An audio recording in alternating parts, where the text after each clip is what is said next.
Donc maintenant, nous accueillons Yves Biraud, président du groupe consultatif de EFIMED, qui est le bureau régional de l'EFI Méditerranée. Donc EFI, c'est le European Forest Institute, donc recherche forestière européenne. Et donc le bureau EFIMED a comme rôle de la promotion, la coordination de la recherche sur la foresterie, les produits issus de la forêt méditerranéenne.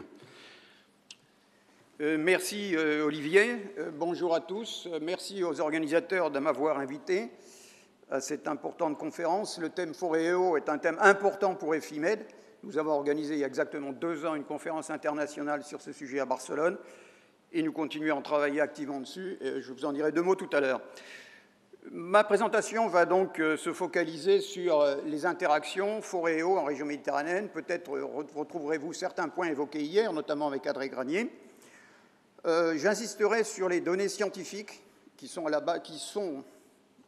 des données objectives, disons, sur ces interactions et leur nature, démontrer quelques idées reçues et puis présenterai quelques enjeux. Cette présentation a été préparée conjointement avec mes collègues Carlos Gracia du CREAF à Barcelone et de Marc Palahi, le directeur d'EFIMED. Plan très simple. Je présenterai ces interactions, notamment dans leur spécificité méditerranéenne, ces interactions forêt-eau. Puis je passerai aux enjeux et défis majeurs et je conclurai.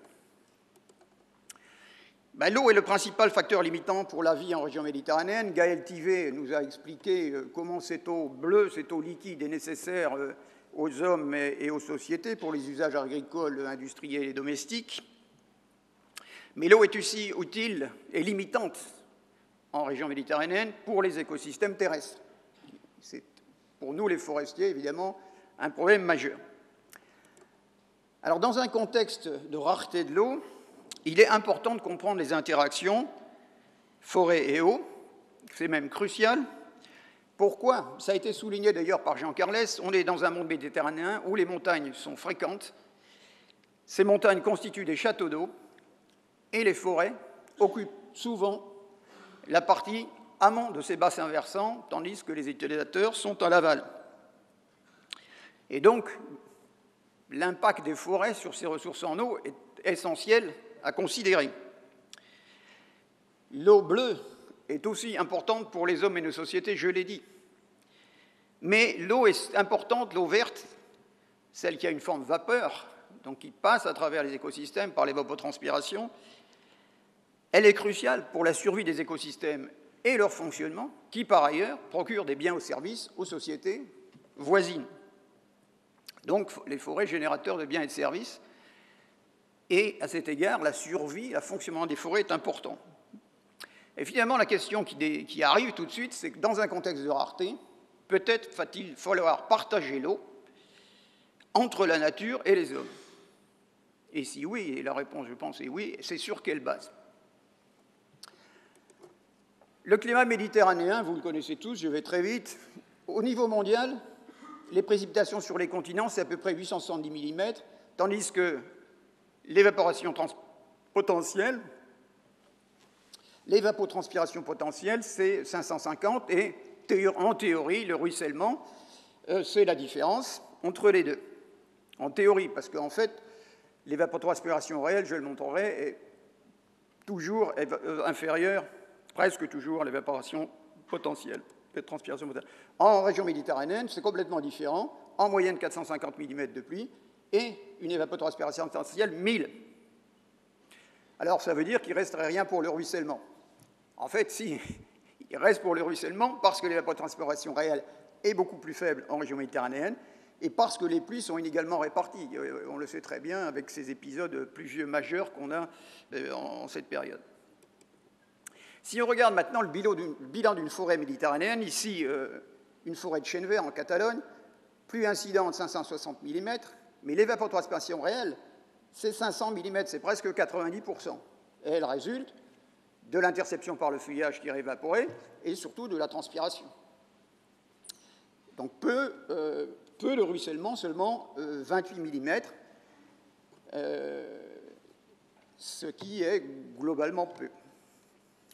Donc des perspectives d'eau bleue pas tellement grandes.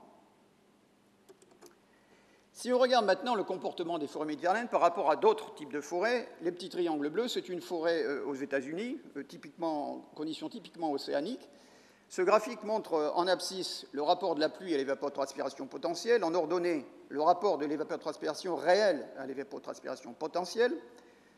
Et vous voyez qu'un schéma de forêt tempérée, c'est celui-là. Une forêt méditerranéenne, ces forêts sont prises en Catalogne. En rose, vous voyez l'autre comportement. Donc ça veut dire que nous, Méditerranéens, on ne peut pas adapter des schémas faits ou des stratégies faites pour les forêts océaniques, mais qu'il faut avoir notre propre approche de ces problèmes. Si on regarde le phénomène maintenant basique, comment l'eau est transpirée, vous voyez là des feuilles avec des stomates.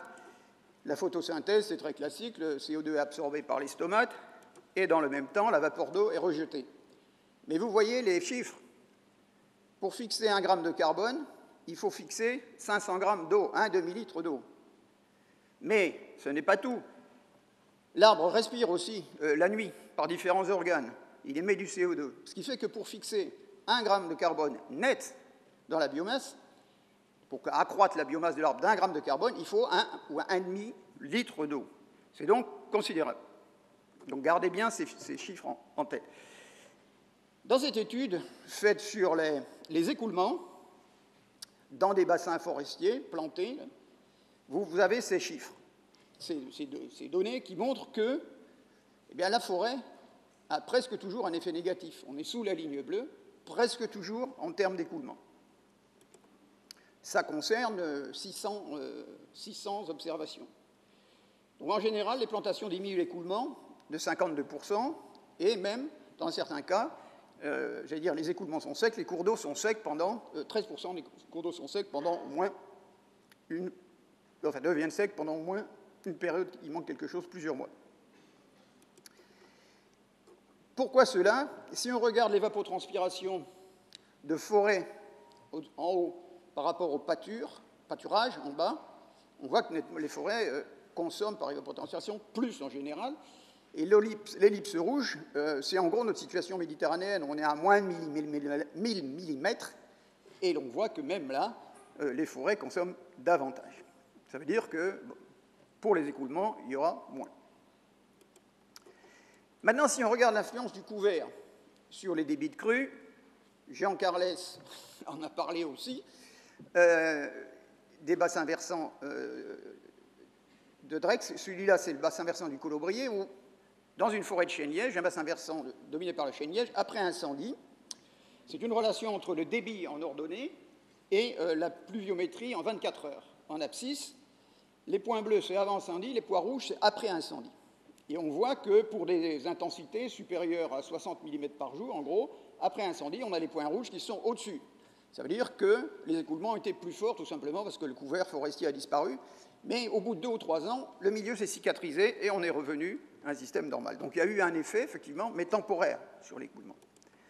Si on regarde maintenant Drex, merci Jean d'avoir introduit, on a la pluviométrie en vert à l'inverse, donc sur l'axe des ordonnées, et on a les débits en rouge. Le bassin du Laval est entièrement déboisé, le bassin du Brusquet est boisé de pin noir à 80%, et on voit très nettement l'influence sur les débits de crue.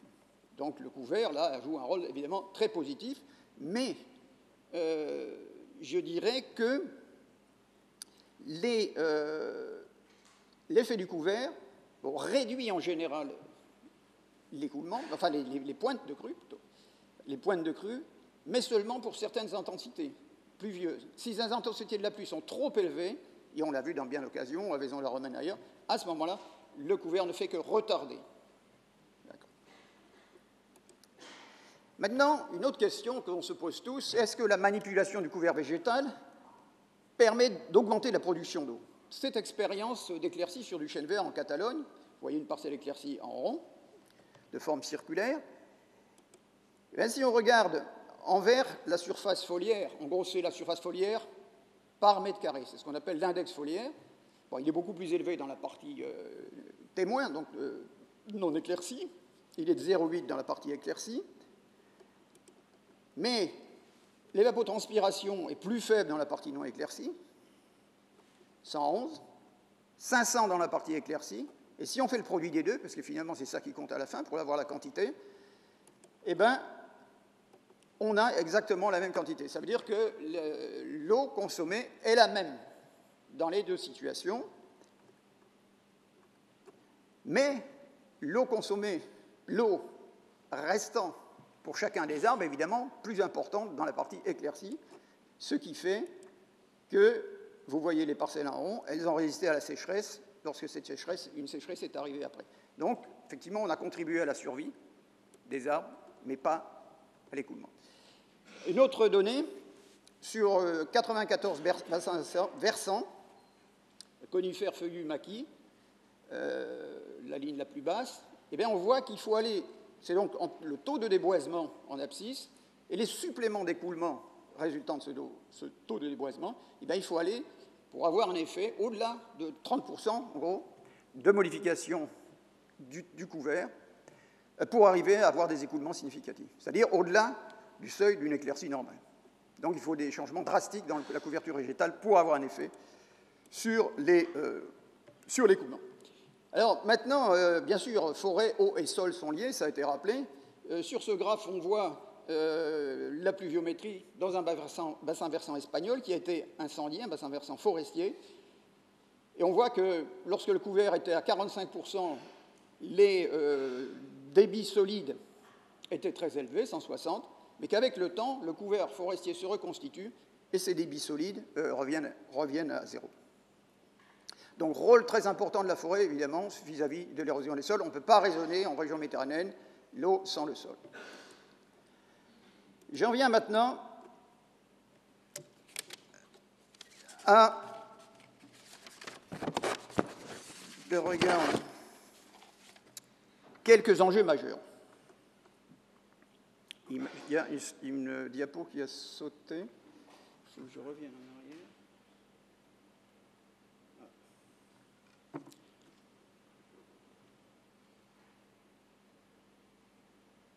Voilà, elles ne sont pas dans le bon ordre. Donc, quelques enjeux majeurs. Les enjeux majeurs, c'est le changement climatique. Vous connaissez tous cette fameuse diapo tirée de l'IPCC, le GIEC en français. Et regardez plutôt la partie de droite, où on a la pluviométrie de l'été en bas et les températures en haut. Et on voit très bien qu'en été, la sécheresse va s'accroître, les températures vont être plus élevées, plus 4 degrés pour la région méditerranéenne, et 20 à 50% en moins de précipitations, et que tout ça va avoir un impact sur la forêt et sur la ressource en eau. Le premier impact, c'est un changement du ruissellement, encore sur le graphe du haut, donc tiré là de l'IPCC également. Et vous voyez, j'ai mis les régions méditerranéennes du monde, et on voit qu'on a le même problème, diminution du ruissellement annuel à l'horizon donc 2095. La longueur de la saison de végétation, ça c'est tiré du modèle Gotilva, mis au point par Carlos Gracia.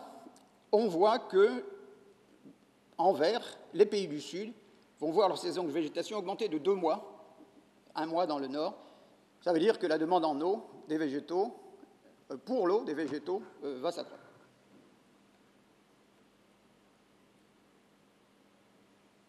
Pareil pour la teneur en eau du sol. Tiré de Gotilva aussi, on voit que 2020, 2050, 2080, les réserves en eau des sols vont considérablement chuter. Quelques questions clés. Je pense qu'il est maintenant vraiment venu le moment de changer le paradigme qui consiste à considérer seulement l'eau du point de vue de la ressource en eau bleue, de l'eau bleue, celle qu'on a l'habitude de considérer utile. L'eau est une ressource finie, c'est celle de la pluie, mais cette eau se divise en eau bleue et en eau verte, et notamment l'eau verte qui alimente donc, qui fait fonctionner les écosystèmes agricoles ou forestiers. Et donc il est nécessaire de considérer l'eau dans son ensemble et de considérer les mécanismes qui sont sous-jacents au fonctionnement des écosystèmes forestiers et qui permettent à cela de produire des biens et services. Dans le fonctionnement des écosystèmes forestiers, il y a les processus et les mécanismes qui sont à la base de ce fonctionnement, qui sont le cycle des éléments nutritifs, qui sont la photosynthèse, la production primaire, qui sont la formation des sols, qui sont la biodiversité fonctionnelle, qui fait que la biodiversité fonctionne, les interactions entre organismes, etc. Et il y a l'eau à la base de tout ça, de l'eau verte, certes, mais s'il n'y a pas ça, ce fonctionnement ne marche pas.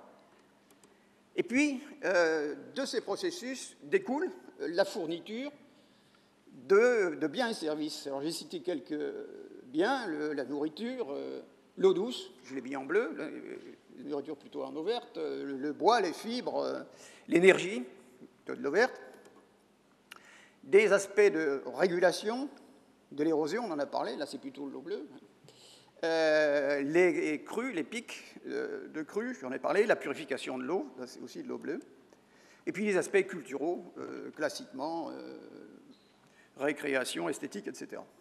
Et donc l'eau est incluse là-dedans. Et il faut le regarder, ça dans son ensemble, pas seulement l'eau bleue. Quelques questions clés. Ben, je crois que, d'ailleurs, on est là pour ça, mais demander à la communauté scientifique des efforts pour plus de transdisciplinarité entre les hydrologues, les écologues forestiers, les économistes. Ce sont des groupes qui, généralement, sont séparés. Et je pense qu'il y a vraiment urgence pour un travail en commun. Il faut raisonner la répartition de l'eau entre l'homme et la nature par une approche où on considère, que je dirais éco-socio-hydrologique, où on considère l'écologie, les aspects socio-économiques, les aspects hydrologiques, et dans le cadre d'une gestion intégrée eau, écosystème, territoire, et non plus par des politiques fractionnées, mais dans une vision intégrée. Alors c'est plus facile à dire qu'à faire, mais c'est pourtant ça, je pense, qu'on doit faire. Et sous cet aspect, d'ailleurs, le rôle des sciences de la décision pour la recherche de compromis acceptables est, à mon avis, un élément tout à fait important. On est dans du multicritère, du multi-acteur, du multi-échelle, donc problème complexe, et ce type, disons, de science peut permettre d'y répondre. Je conclurai pour rappeler quelques points importants. La spécificité des forêts méditerranéennes dans ses relations avec l'eau, et qui implique des stratégies propres, et qu'on ne peut pas, disons, décalquer d'ailleurs. En général, les forêts consomment plus d'eau que d'autres types de végétation et réduisent les écoulements, en général. La forêt n'est pas nécessairement le meilleur couvert pour la production d'eau. On pourrait imaginer, si on avait un couvert de buissons, d'arbustes, être plus efficace. Encore faut-il savoir les gérer, ce qui n'est pas évident. Mais les forêts ont un rôle crucial, comme on l'a dit, sur la protection du sol et sur la qualité de l'eau. Donc la question, c'est finalement où, combien, quelle gestion pour assurer un équilibre entre les ressources en eau et les biens et services des écosystèmes, ce qui implique que ces écosystèmes aient suffisamment d'eau. Et comment on peut jouer à l'intérieur d'un bassin versant, là où faut-il mettre de la forêt pour protéger les sols, où faut-il cultiver? On voit qu'il y a tout un tas de questions de gestion, d'aménagement du territoire derrière. Mon dernier bullet point, comment on dit, mon dernier item, les interactions forêt-eau sont complexes. Je pense que c'est effectivement très complexe et que dans les idées reçues qu'on a, on a une tendance exagérée à la simplification. Il n'y a pas de réponse simple à un problème complexe, il n'y a pas de solution passe-partout, et il faut donc avoir conscience de ça et étudier le problème chaque fois tel qu'il se présente, regardant notamment les spécificités forestières, géomorphologiques, tout ça étant à prendre en compte, il n'y a pas de réponse simple. Je terminerai en disant qu'il y a urgence pour combler le fossé entre science, gestion décision politique et société en général. C'est peut-être un domaine, les forêts et eaux, sur lequel il y a le plus d'idées reçues, de fausses idées qui traînent et qu'il convient de démystifier. Et ce dialogue science-société est essentiel. Et pour cela, il faut organiser la connaissance disponible aujourd'hui de manière accessible à tous. Et ça m'amène en conclusion à dire que EFIMED est en train de boucler un ouvrage qui va s'appeler l'eau pour les forêts et les hommes dans le bassin méditerranéen, un équilibre à trouver, ce que la science peut dire. Donc ce livre qui réunit 48 auteurs de toutes disciplines va paraître au début de l'année prochaine, au printemps 2011, en anglais, mais il y aura aussi une version française, donc la traduction a commencé.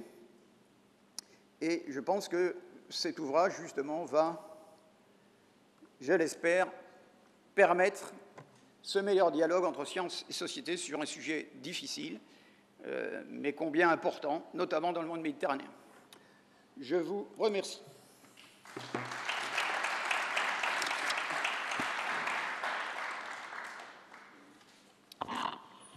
Merci pour cette intervention et qui rejoint pas mal de points qui ont été évoqués hier, notamment sur les relations entre les différents partenaires et acteurs de l'eau. Moi, j'avais juste une petite question pour lancer les réactions. C'était à propos au tout début, sur l'efficacité, finalement, des végétaux entre la fixation de carbone et l'utilisation de l'eau. 1 gramme pour 1 litre d'eau consommée. Je voulais savoir si ça, c'était des chiffres provenant de la végétation méditerranéenne. Et je voulais savoir quelle était la variabilité qu'on pouvait constater parmi les végétaux. Et est-ce que les végétaux méditerranéens étaient particulièrement efficaces? Et est-ce qu'il y avait de la recherche dans ce domaine-là pour rendre les végétaux plus efficients ou plus efficaces vis-à-vis de ce système? Alors, c'est une très bonne question qui est bien sûr traitée dans le bouquin. Donc, ce chiffre de 500 grammes, c'est un chiffre moyen. Ça peut être plus, ça peut être moins, mais bon, ça peut être 350, ça peut être 600, mais c'est juste pour donner les ordres de grandeur. Ça ne peut pas être 50. Donc, effectivement, cette consommation est élevée. Et alors, les études ont montré que les systèmes sclérophiles ou à feuilles persistantes, conifères, donc, ou chêne vert par exemple, pin d'Alep ou chêne vert, pour prendre des exemples méditerranéens, le système sclérophile à feuilles persistantes est coûteux.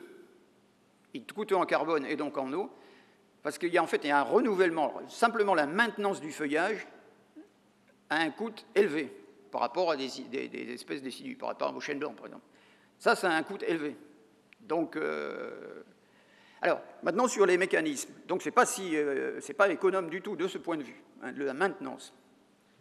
Alors maintenant sur la variabilité, on pourrait dire de l'efficience de l'eau selon les espèces. Oui, il y a des différences entre les espèces, à l'intérieur des espèces et même à un niveau génétique plus fin. Mais les problèmes de tolérance à la sécheresse ou d'adaptation à la sécheresse sont complexes parce qu'il n'y a pas, c'est des caractères multiples et c'est donc pas un gène, il n'y a pas donc un gène, voilà. Oui, il y a des perspectives de ce point de vue de choisir des espèces moins consommatrices, sachant que ce sera toujours, de toute façon, au détriment de la production en biomasse. Il n'y a pas de miracle, donc bon, les deux sont liés. Si on consomme moins d'eau, il y a moins de fixation de carbone. Donc c'est en général au détriment de la biomasse. Ce qui n'est pas en région méditerranéenne, disons, le problème majeur peut-être. Par contre, la survie des écosystèmes, bien sûr.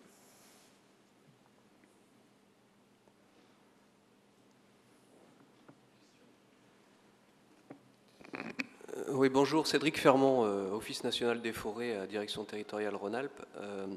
Vous avez présenté une diapositive là, fort intéressante concernant le rôle un petit peu régulateur de la forêt par rapport au régime de crue dans les pins noirs. J'aimerais connaître votre avis concernant ce même rôle de la forêt, mais sur les débits d'étiage. Est-ce que vous avez un petit peu des retours d'expérience ou des résultats de la recherche par rapport à ça, à l'échelle d'un bassin versant, par exemple? Voilà. Merci. Alors effectivement, ça, sur les débits d'étiage, ben, c'est typiquement le cas où on a vraiment des réponses qui sont qui dépendent du type de forêt, de la géomorphologie, avec effectivement dans certains cas un décalage, un retard, disons, dans les bassins versants sous forêt, mais pas toujours. Mais dans certains cas, oui, c'est un des aspects, disons, qui est considéré. Et, bon, ce que je n'ai pas tout le temps de détailler, mais les forêts, là où les forêts ont un avantage comparatif par rapport à d'autres types de formations végétales, c'est la matière organique et la porosité. Donc la matière organique influe positivement sur la porosité et donc sur l'infiltration, mais aussi les systèmes racinaires. Et les systèmes racinaires, les petites racines qui meurent avec le temps et qui constituent des chemins pour l'eau. Donc de ce point de vue, oui, les forêts ont un avantage comparatif et ça explique dans certains cas ce retard, donc ce débit d'étiage différé dans le temps.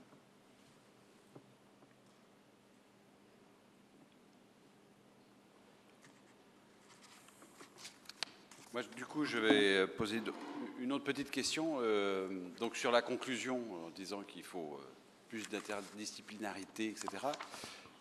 Quel est votre sentiment aujourd'hui? C'est un sentiment d'optimisme et de voir que les acteurs, y compris les politiques régionaux, sont relativement sensibles à ces questions-là ou dans le bassin méditerranéen? Je pense que le problème dans le bassin méditerranéen, il se pose un peu dans termes différents d'autres régions, en ce sens que la fourniture d'eau bleue par les forêts est moins... Bon, existe bien entendu. Bon, Jean Carles parlait des Alpes. Bon, bien sûr, ces grands châteaux d'eau existent. À un niveau local, c'est moins évident. Et il y a aussi le fait qu'on a des sols calcaires, très souvent, donc avec des systèmes géomorphologiques complètement différents, quoi. Mais, donc ça, c'est une spécificité. Mais sur le fait que l'aménagement du territoire soit vu de façon intégrée sous différents angles, à l'échelle du bassin versant, en regardant tous les usages, en regardant toutes les fonctions de l'eau, ça, c'est pas tellement fait. Et ça suppose qu'on revient aux questions des paiements sur les services environnementaux, non seulement l'eau, mais les autres. Donc qu'on soit capable de quantifier finalement ces biens et services qui sont fournis par les écosystèmes forestiers, s'ils ont assez d'eau, s'ils peuvent survivre. Alors certes, on ne va pas irriguer des forêts, bien entendu. Mais ce que je veux dire, c'est qu'à face à une ressource finie, qui est la pluie, finalement, comment on peut faire ce partage, quoi. Par exemple, j'ai vu des cas en Tunisie tout à fait intéressants, où il y avait des plans de reboisement classiques, anti-érosion, prévus, et comment, disons, les discussions au niveau des bassins versants avec les populations et avec différentes parties prenantes a permis de les revoir, de dire on va concentrer les plantations sur les versants les plus exposés à cause de l'érosion. Au lieu de planter des pins d'Alep, on va, dans certains coins, plutôt avoir une approche agroforestière et planter les arbres à usage multiple. Voilà le type d'action qu'on peut envisager.